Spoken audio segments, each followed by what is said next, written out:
再来看其他消息，在美方提出所谓的建议之后，紧抱美国大腿的民进党当局迅速落实，将岛内青年义务兵役时长大幅延长。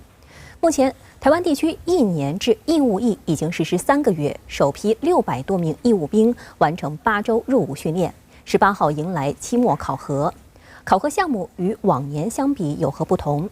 ？1年期兵役上路几个月来，岛内反对声浪不断，并已经开始讨论举行废止该政策的投票。这反映出什么问题？来看报道。在民进党当局的强推下，台湾地区自今年开始恢复1年制义务兵役，全年计划征集9000名义务兵，首批655人已在1月25号入伍。经过8周新兵训练后，从本月18号开始接受为期5天的期末检测考核。新训期末检测结果与义务兵的待遇息息相关。据台防部门早前介绍，若期末考核不合格，义务兵必须接受为期1周的留训，针对不合格项目实施辅训与补测。假如经补测后总评仍不合格，就不能收到约合人民币2500元的专业补贴。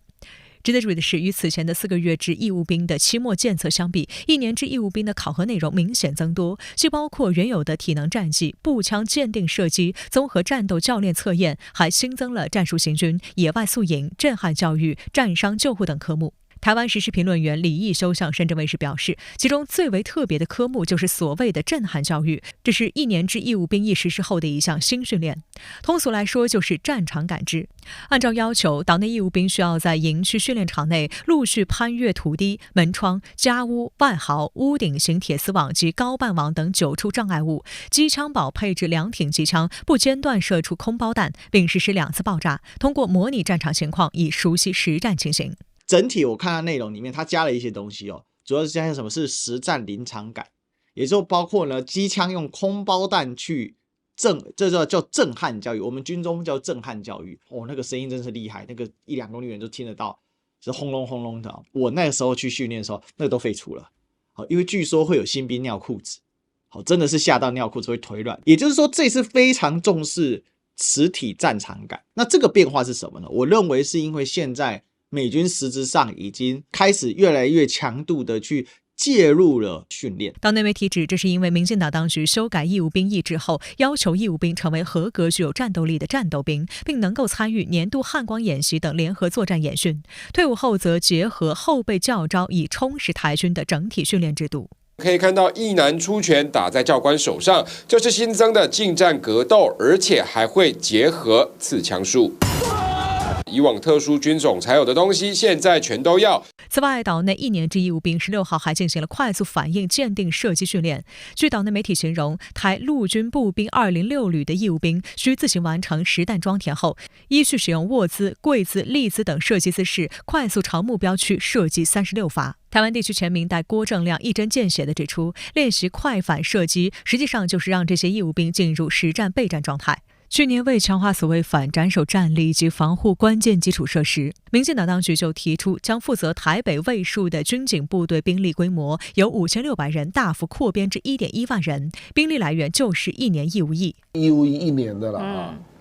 去那边才知道要接受某些训练嘛，比如说要到沙滩上打靶，那赖清德一开始跟他讲说啊，你们大概是防卫这个关键措施啦。不会叫你到前线的，那你要守护中油台积电，有必要在沙滩上学打靶吗？那显然就是你要当海岸守备旅嘛，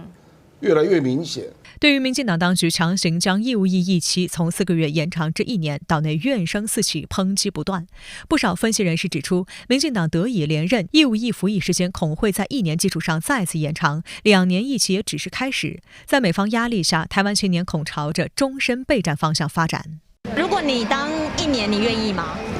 不愿意，因为我是草莓族，我就觉得第一训练不出什么结果来，没有那个成效，所以我觉得浪费时间。当然会担心啊。岛内也在酝酿举行废止1年期兵役的投票。台选务机构上月28号发布公告称，将对新党舆情中心主任季杰提出的废止义务役1年役期投票提案进行听证。季杰认为，兵役延长是美国把台湾推向战争阴谋的第一步。这个其实是台湾现在最大的问题啦。讲的雄壮威武啊，实质上啊，这个软蛋又落伍啊，谁愿意把这些孩子送去当1年兵？我想真实的民意还是台湾还是不太愿意开启两岸战争啊。值得注意的是，岛内媒体去年曾密集释放消息，称美国印太司令部派出200位美军训练教官驻台协训，其中陆军人数占80%。2024年上路的1年制义务兵役就将采取美军实战化演练方式。观察指出，如今1年制义务兵的具体训练内容曝光，实战色彩浓厚，不排除已有美军教官正在训练营协训。美国军事新闻网站 SOFRA 本月早些时候透露，素有绿色贝雷帽之称的美国陆军特种部队的教官及军事顾问已经开始在台军位于金门和澎湖的2栖指挥中心担任永久职位，主要任务就是与台军精锐部队一起定期训练和演习。此外，美陆军特种部队还负责协助训练台军使用黑色大黄蜂微型无人机。报道称，上述部署是根据美国2023年国防授权法进行的，要求美国防长与台湾相关官员协商，为台军打造一个全面的培训和能力建设计划。基本就是军官还有包商，但是我认为目前就是名为包商，实为军官啊。这几年在美军加强对台湾，尤其对民进党政府的一些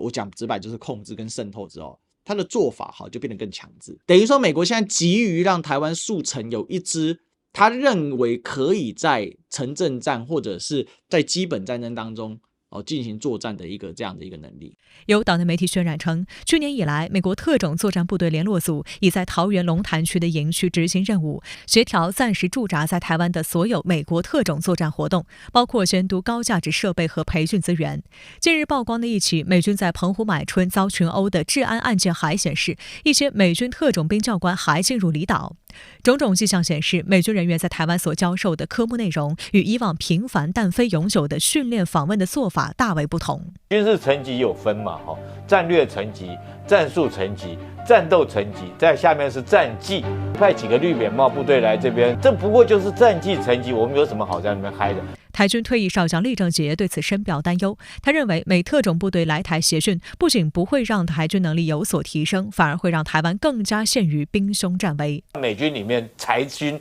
裁了24000个岗位，你说他还有什么能力来帮台湾？也不过就是派几个绿扁帽部队来这边摇旗呐喊。我讲一句话，你这种事情对我们台湾来讲，只有让我们台湾更加陷于兵凶战危。实际上，对于美军驻台协训的真实目的，民进党当局很清楚。台防部门负责人邱国正14号在立法机构接受质询时被问及，两岸若发生冲突，美国是否会协助台湾？只要台海发生战争，美国一定出兵。我没有这样讲过。我就问你，你有没有这样想？我也不这样想。耶鲁大学资深研究员阮大伟16号在台北出席座谈会时，就直截了当地表示，美国不会利用台湾问题引发战争来削弱中国大陆。阮大伟是美国资深外交官，曾在美国务院工作了27年，2016年出任美国驻华大使馆临时代办。很实质的问题是，拜登就不希望冲突升级嘛，主要还是符合美国政府的利益。但是有一件事情一定要讲，深层来讲，美国政府是不可能放弃用台湾来操作两岸问题的。